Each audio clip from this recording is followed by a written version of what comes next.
कभी कभी इंसान सब कुछ पा लेता है, लेकिन फिर भी अंदर से खाली रह जाता है। ये कहानी एक ऐसी ही लड़की की है जिसका नाम था रोशनी, लेकिन उसकी किस्मत में सिर्फ अंधेरा लिखा था। ठंडी रात है, हवा में उदासी घुली है। एक टूटी फूटी झोपड़ी में 22 साल की रोशनी चूल्हे के पास बैठी है, लकड़ियां जलाते हुए।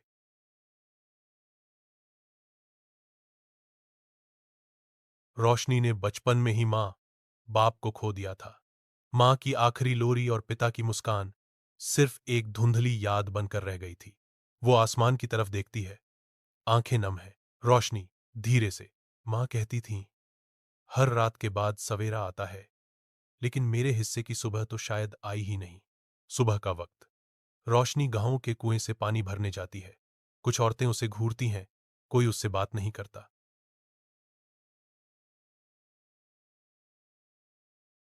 गांव वाले उसे मनहूस मानते थे, कहते थे जिससे वो बात करती उसके घर कुछ न कुछ बुरा हो जाता। रोशनी चुपचाप पानी भरती है और अकेली लौट जाती है। अगले दिन रोशनी जंगल में लकड़ियां बीन रही है, तभी उसे जमीन में कुछ चमकता दिखाई देता है। रोशनी, ये क्या है? वो एक पुराना मिट्टी से सना चिराग उठाती है और उस पर हाथ फेरती है। धुएं के साथ रहस्यमयी आवाज गूंजती है, जो चाहे मांगो, लेकिन याद रखो, हर इच्छा की एक कीमत होती है। रोशनी चौंकी हुई है, पर उसकी आंखों में उत्सुकता है। रोशनी, अगर ये सच है तो मैं चाहती हूं मेरी ये झोपड़ी एक महल बन जाए। वो आंखें बंद करती है और जब खोलती है तो उसके सामने एक भव्य महल खड़ा है। झूमर, पर्दे, सोने की सजावट और नौकर, चाकर, सब कुछ।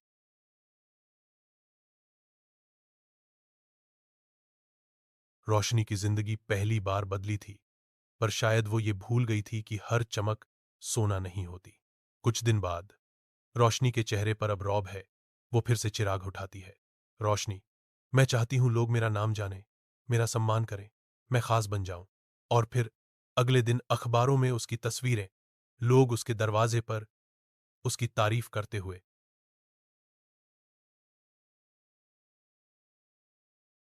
लेकिन इज्जत मांगने से नहीं, कमाने से मिलती है। और रोशनी को ये बात देर से समझ आई।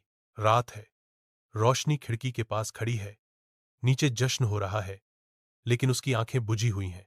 हंसी पर अधूरापन, गुस्सा, कांपती आवा। रोशनी, तुमने मुझसे क्या छीना?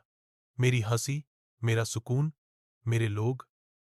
चिराग की रहस्यमयी आवाज, मैंने कुछ नहीं छीना, तुमने खुद सब छोड़ा। पाने की दौड़ में रोशनी की आंखों से आंसू बहते हैं। रोशनी, अब मुझे कुछ नहीं चाहिए, बस वो रोशनी वापस चाहिए जो मेरे अंदर थी। चिराग की रोशनी मंद हो जाती है। महल धीरे धीरे मिटता है। रोशनी फिर से उसी झोपड़ी में है, लेकिन इस बार वो मुस्कुरा रही है। वो चूल्हे के पास बैठती है, एक सादा सा दीपक जलाकर हाथ सेंकती है।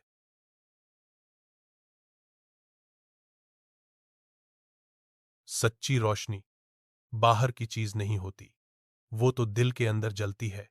जब अंदर उजाला हो, तभी जिंदगी सच में रोशन लगती है।